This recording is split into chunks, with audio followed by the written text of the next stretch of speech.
آنکھ لگ جائے تو خواب کے اندر رسول اللہ کا دیدار ہو جاتا ہے۔ فرمایا میرے پیر و مرشد کا کمال یہ ہے کہ سیدنا غوث پاک بیداری کی حالت میں اپنے نانا جان کا دیدار فرما رہے تھے۔ یہ سیدنا غوث پاک کی کرامات ہے۔ اور یہ بات آپ ذہن میں رکھیں کہ اللہ رب العالمین اپنے بندوں سے جب پیار فرماتا ہے تو انہیں شانیں بھی عطا فرماتا ہے۔ اسی طرح آپ ایک دن نکلے نا، بڑی مشہور بات ہے، آپ نے بھی سنی ہے، ایک عیسائی اور مسلمان آپس میں جھگڑ رہے ہیں۔ عیسائی کہتا ہے جی آپ کہتے ہیں ہمارے نبی بڑی شان والے ہیں، آپ کا قرآن کہتا ہے کہ سیدنا عیسیٰ علیہ السلام نے مردہ زندہ کیے، اور قرآن میں موجود نہیں کہ آپ کے نبی نے مردہ زندہ، حالانکہ رسول اللہ نے مردے زندہ کیے ہیں، یہ کتابوں میں موجود ہیں، بے شمار واقعات موجود ہیں، وہ پڑھا ہوا نہیں تھا۔ تو سیدنا غوث پاک نے جب ان دونوں کی باس مباس سنی تو آپ رک گئے، عیسائی سے مخاطب ہوئے، عیسائی سے مخاطب ہوئے، فرمایا کیا کہہ رہا ہے؟ اس نے کہا جی قرآن کے اندر موجود ہے، پھر اس کا مقصد یہ ہے کہ عیسیٰ علیہ السلام فضیلت والے ہیں جنہوں نے مردہ زندہ کیے، اور آپ کے نبی کی شان نہیں ہے کہ انہوں نے تو مردہ قرآن میں موجود ہے۔ سیدنا غوث پاک نے فرمایا چھوڑ،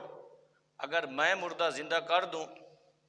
اس نے کہا جو آپ بات کہو گے میں مانوں گا، اگر مردہ زندہ نہ ہوا تو غوث پاک نے فرمایا جو تو کہے گا میں وہ کروں گا۔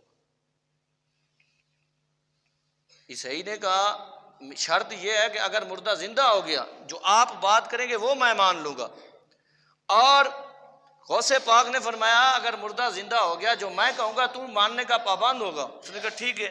وہ لے گیا قبرستان میں، اور بہت پرانی قبر پہ، اس نے کہا یہ وہ قبر ہے نہ میرا باپ جانتا ہے، نہ دادا جانتا ہے، نہ پڑ دادا جانتا ہے،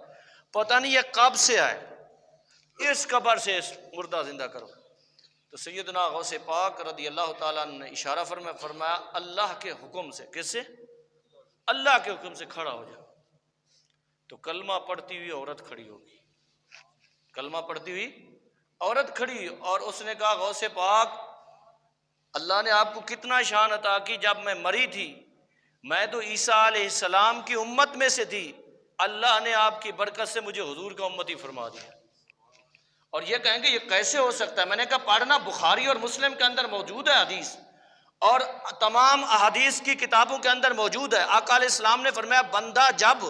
اللہ کی عبادت کرتا ہے اللہ کے قریب ہوتا جاتا ہے، اللہ کے قریب ہو جاتا ہے، یہاں تک کہ اللہ کے ہاتھ پاؤں چلنا سب کچھ، فرمایا آخر میں حدیث کے لفظ ہے، فرمایا اللہ رب کے اتنا قریب ہو جاتا ہے، اتنا قریب ہو جاتا ہے، اتنا قریب ہو جاتا ہے، وَإِذَا سَأَلَنِي فَأَعْطَيْتُهُ، فرمایا جب میرا بندہ عبادت کر کر کے میرا قرب اور میری رحمتوں کا نزول وہ حاصل کر دیتا ہے، اور اپنا سب کچھ فنا کر کے میرے تابع کر دیتا ہے، اور میری ہر وقت میری بندگی میں گزار دیتا ہے، اللہ فرماتا پھر میری شان کے یہ لائق ہے جیسا بھی ہو میرا بندہ جب میرے قریب ہو جاتا ہے جو مجھ سے سوال کرتا ہے میں اسے ضرور عطا فرما دیتا ہوں۔ بندہ پھر میرا ہو جاتا ہے نا، فرمایا عبادت کرتے کرتے میرے اتنا قریب ہو جاتا ہے، اور حدیث کے یہ لفظ ہیں بخاری میں بھی ہے مسلم میں بھی ہے، اور تمام بے شمار کتب حدیث میں موجود ہے۔ فرمایا وَإِذَا سَأَلَنِي فَأَعْطَيْتُهُ، یہاں لام تاکید کا ہے، فرمایا کیا میں اسے ضرور عطا فرماتا ہوں، جب رب کا ہے میں ضرور عطا کرتا ہوں۔ معلوم ہوا رب کا بندہ جب رب کے قریب ہو جائے وہ اللہ کی بارگاہ سے جو بھی سوال کرتا ہے اللہ ضرور عطا فرماتا ہے۔ تو یہ اولیاء کی یہ شان ہے، یہ ان کا مقام ہے، یہ اللہ نے انہیں عظمتیں عطا فرمائی ہیں، یہ ایسے نہیں ہے رات کو شاید صبح اٹھ کے ولی ہو گئے۔ آپ کو پتہ ہونا چاہیے سیدنا غوث پاک رضی اللہ تعالیٰ عنہ نے 40 سال عشاء کا وضو کیا اور ساری رات عبادت گزاری، اسی وضو سے صبح کی نماز بھی ادا فرمائی ہے۔ محنت ہوئی ہے تو اللہ نے اتنا شان عطا کی ہے نا، محنت کے بعد رزلٹ ملتا ہے، مقام ملتا ہے۔ اور پھر سیدنا غوث پاک رضی اللہ تعالی عنہ کی یہ مقام اور یہ شان ہے، آپ کی اللہ نے یہ کرامات عطا کی ہیں۔ اور یہ مشہور بات ہے، ایک یمن کا عیسائی بہت بڑا پادری تھا، اور اس نے، آپ کو پتہ نا بہت سارے لوگ اسلام کو بھی پڑھتے ہیں اور بے شمار لوگ موجود ہیں اس وقت بھی، ان کو کسی نے اسلام کی دعوت نہیں دی، لیکن وہ اس قرآن کی تعلیم کو پڑھتے ہیں، حدیث پاک پڑھتے ہیں، سیرت طیبہ کا مطالعہ کرتے ہیں، اسلام ان کے دلوں میں خود اتر جاتا ہے۔ اور اس نے یہ تہیہ کیا تھا، وہ کہتا ہے اس وقت جو بائبل ہے نا اس کے جتنے نسخے سارے مجھے یاد ہیں، اور اس نے کہا میں نے قرآن کا بھی مطالعہ کیا، حدیث کا بھی، سیرت طیبہ کا بھی، اور میرے دل میں اسلام اترا، میرے دل میں، اور میں نے یہ ٹھان لی تھی کہ اس بندے کے ہاتھ پر میں کلمہ پڑھوں گا جو نبی پاک صلی اللہ علیہ وسلم کی امت میں سے سب سے بڑا عالم ہوگا، نبی پاک علیہ الصلوۃ والسلام کی امت میں سے سب سے بڑا عالم ہوگا۔ کہتے ہیں میں تلاش میں نکلا، کبھی اس عالم کے پاس، کبھی اس عالم کے پاس۔ کہتے ہیں ایک رات میں خواب میں سویا، میری قسمت جاگی، سیدنا عیسیٰ علیہ السلام میرے خواب میں تشریف لائے۔ کون؟ سیدنا عیسیٰ علیہ السلام۔ تو آپ نے فرمایا تو کیا ڈھونڈ رہا ہے؟ فرمایا بغداد چلا جا، اور بغداد کے اندر نبی پاک علیہ السلام کا شہزادہ ہے، مولا کائنات کا بیٹا ہے، امام حسن اور امام حسین کا خون ہے، شیخ عبد القادر جیلانی ہے، فرمایا جا اس کے ہاتھ پہ کلمہ پڑھ لے۔ یہ شان ہے، اللہ نے ان کو یہ مقام عطا کیا۔ اور یہ بات آپ کو پتہ ہونا چاہیے، دعا منگیا کرو سنگیو کدی مرشد نہ رس جاوے، جنہ دے پیر رس جاندے وہ جیندے بھی مرے رانن۔ آپ ایک مرید سے ناراض ہو گئے کسی بات پہ، ہوتا ہے نا معاملہ، اس نے 300 اولیاء کے پاس گیا، انہوں نے کہا غوث پاک جس کو منہ نہیں لگاتا ہم اسے کیسے قبول کریں؟ اللہ کے ولیوں کو کیسے پتہ؟ فرمایا ہمارے بزرگ کہتے ہیں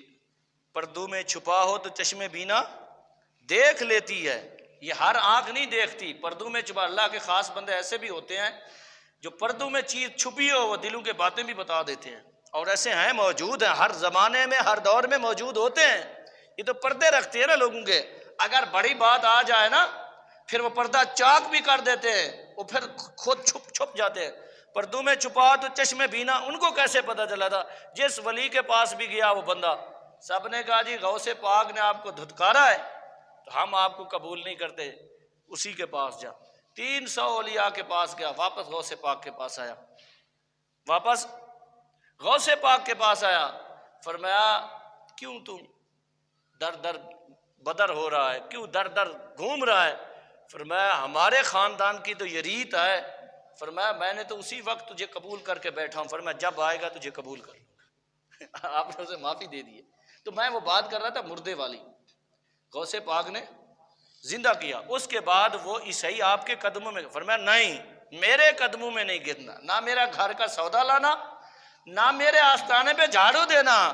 فرمایا یہ جو مردہ زندہ ہوا میرا کوئی کمال نہیں، اللہ نے اپنے فضل سے اور میری لاج رکھی ہے مردہ زندہ کیا۔ فرمایا جا تو بھی آج حضور کے غلاموں میں شامل ہو گیا ہے۔ تو یہ جو کریم لوگ ہوتے ہیں اور رب کی، یہ کریم لوگ نوازتے ہیں لوگوں کو، یہ کریموں کی شان ہے۔ اللہ تعالیٰ ہر رات صبح وقت نبی پاک علیہ السلام نے فرمایا اس کے دریائے رحمت کو جوش آتا ہے، تہجد کے وقت نا، صبح سے پہلے اور رات کے آخری پہر میں رب اپنی شان کے مطابق پہلے آسمان پر جلوہ کر ہوتا ہے اور اعلان ہو رہا تھا رب کی طرف سے، ہے کوئی بندہ بیمار جو مجھ سے بیماری سے شفا مانگے میں عطا کروں، کوئی قرض دار اپنے قرض سے خلاصی مانگے اسے اسباب عطا کرو، کوئی ہے مشکل میں جس کی مشکل آسان، یہ باقاعدہ صحیح حدیثوں کے اندر موجود ہے، صحیح حدیثوں کا، یعنی رب کی رحمت کو بھی ہر رات صبح کے وقت جوش آتا ہے، اور دریائے رحمت جوش میں ہوتا ہے، اور نبی پاک علیہ السلام کی ذات اقدس کو بھی جوش آتا تھا دریائے رحمت کو۔ حضرت ربیعہ رضی اللہ تعالیٰ عنہ تہجد کا وضو کروا رہے تھے، یہ مسلم شریف کے اندر موجود ہے حدیث پاک، صبح کا وقت ہے، صحابہ سارے سو رہے ہیں گھروں میں، یہ صبح کے وقت انہوں نے پانی بھرا، آقا علیہ الصلوۃ والسلام کو وضو کرا رہے ہیں، اور محب اور محبوب کی باتیں چل رہی ہیں، حضور علیہ السلام باتیں کر رہے ہیں حضرت ربیعہ سے، آپس میں باتیں چلتی چلتی، میرے آقا نے فرمایا سل یا ربیعہ، فرمایا جا ربیعہ آج تیرے نبی کا دریائے رحمت جوش میں، جو مانگنا ہے مانگ، آج جو مانگنا ہے آج مانگ۔ انہوں نے جو مانگا ہے میں آپ کو بتا دیتا ہوں، انہوں نے کہا اسألک مرافقتک فی الجنہ، یا رسول اللہ جس طرح اللہ نے دنیا کے اندر آپ کی خدمت کا موقع عطا کیا ہے نا، جب جنت میں آپ ہوں گے یہی دعا کرتا ہوں کہ جنت میں بھی میں آپ کے ساتھ ہوں۔ مانگا کیا ہے؟ دیکھیں نا صحابی کے سوال پہ قربان جائیں، یا رسول اللہ یہ جو صحبت ہے، یہ جو قربت ہے، یہ جو نسبت ہے، یہ جو تعلق ہے، اس دنیا سے چلے جانا ہے نا، یہ جب قبروں سے اٹھے یہ تعلق، یہ نسبت، یہ تعلق، یہ رابطہ یہ ختم نہ ہو۔ اسے پتا تھا حضور تو جنت کے وارث ہے نا، جب رسول اللہ جائیں گے حضور اپنے غلاموں کو بھی ساتھ لے جائیں گے، مجھ جیسا صحابی ربیعہ بھی حضور کے ساتھ ہی ہوگا۔ اس لیے تو حضرت ربیعہ نے کہا یا رسول اللہ بس کچھ نہیں مانگتا، جس طرح یہاں صحبت میں مرافقت کا معنی ہوتا ہے رفیق سے ہے، ساتھی، تعلق ٹوٹے نا، کہ جیسے دنیا میں تعلق نہیں ٹوٹا، ہر وقت آپ کی بارگاہ میں رہتا ہوں، خدمت کرتا رہتا ہوں، جب جنت میں آپ جائیں تو پھر آپ کا یہ غلام بھی آپ کے ساتھ ہونا چاہیے۔ تو اللہ کے حبیب نے فرمایا جا، اللہ نے یہ شان بھی تجھے عطا فرما دی۔ یہ نبی پاک علیہ السلام، اسی طرح غوث پاک بھی کبھی کبھی جوش میں آتے اور پوچھتے تھے، سل فرماتے تھے پوچھو جو پوچھنا ہے۔ آج حضور کا شہزادہ مولا کائنات کا بیٹا جوش میں آئے، جو پوچھنا ہے پوچھ لو، اس لیے رسول اللہ بھی فرماتے تھے جو پوچھنا ہے پوچھ لو، مولا کائنات بھی فرماتے تھے جو پوچھنا ہے پوچھ لو۔ تو شیخ عبد القادر کو اللہ نے وہ شان عطا کی تھی، فرمایا وہ بھی اعلان کرتے تھے آج جو پوچھنا ہے عبد القادر تمہیں سب کچھ بتا دے گا اللہ کے فضل سے۔ تو یہ اللہ کے محبوبوں کی یہ شانیں ہیں، یہ نسبتیں ہیں، یہ ایسے مقام نہیں ملتا، اس کے پیچھے بڑی چیزیں ہیں، رزق حلال ہے، ماں باپ کی خدمات ہیں، خون کا اثر ہے، کیونکہ حسنی حسینی سید ہیں شیخ عبد القادر جیلانی۔ اور آپ کو پتہ ہے نا مراقبہ ہوتا ہے، ایک چیز کشف ہوتا ہے، اللہ تعالیٰ سے بعض بندے باتیں کرتے ہیں، الہام ہوتا ہے یہ حق ہے، یہ حق ہے۔ تو آپ فرماتے ہیں رب العالمین نے مجھ سے فرمایا عبد القادر کیا مانگنا ہے مانگ، تو میں نے اپنے رب کی بارگاہ سے ایک ہی سوال کیا ہے، یا اللہ جب مجھے جنت میں عطا کرے گا بھیجے گا، جو میرا نام لیوا ہو، جو میرا مرید ہو، جو مجھ سے پیار کرنے والا، یا اللہ پہلی بات تو یہ اس کو مرنے سے پہلے توبہ کی توفیق عطا فرمانا اور جنت میں مجھے اسے ساتھ شامل فرمانا۔ فرمایا اپنے رب کی بارگاہ سے میں نے یہ مانگا ہے کہ حضور کی امت کے جتنے لوگ مجھ سے پیار کرتے ہیں، اور آپ کو پتہ ہونا چاہیے آج بھی کوئی بھی بندہ کسی کو ہر روز فرمائشی کھانا نہیں کھلا سکتا،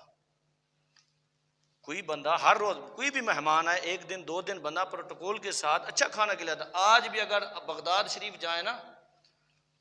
بغداد شریف اس دور میں بھی جا کے مہمانوں سے پوچھنا ہے آپ کو کیا چیز پسند ہے، آپ کو کیا پسند ہے، آپ کو کیا پسند ہے، آپ کو کوئی ایسا اتنا ہزاروں لوگوں کو دن میں فرمائشیں پوری کر سکتا ہے؟ نہیں، یہ فیضان ہے کہ انہوں نے کام ہی ایسا کیا ہے اور اللہ اور اس کے رسول کو اتنا راضی کیا ہے، اور قیامت تک ان کا آستانہ بھی باقی رہے گا۔ اور اعلیٰ حضرت رحمۃ اللہ علیہ نے جب وہ حسام الحرمین کتاب لکھی تھی نا 7 گھنٹوں میں، اور بات تو لمبی ہو گئی، ٹائم بھی اوپر ہو گیا 1-2 منٹ، تو آپ نے پھر جو رسول اللہ کی بارگاہ میں عرض کی، یا رسول اللہ میرا یہ کمال نہیں، میں آپ کی بارگاہ میں اپنا سفارشی جس بندے کو لا رہا ہوں نا وہ آپ کا بیٹا ہے، لاڈلا بیٹلا، اور وہ سیدنا غوث پاک ہے۔ ان کی یہ شانیں ہیں۔ اللہ تعالیٰ آپ کو، مجھے، ہم سب کو، ہماری اولادوں کو بھی، نسلوں کو، جو اولاد ہماری نسل چلے اللہ ولیوں کا تابع دار فرمائے، اللہ ہم سب کا خاتمہ ایمان پہ فرمائے، اللہ تعالیٰ ان کاملین کی سیرت کو ہمیں بھی ہماری اولادوں کو بھی اپنانے کی توفیق عطا فرمائے، جو خطائیں ہوگی اللہ معاف فرمائے، آمین، وآخر دعوانا الحمدللہ۔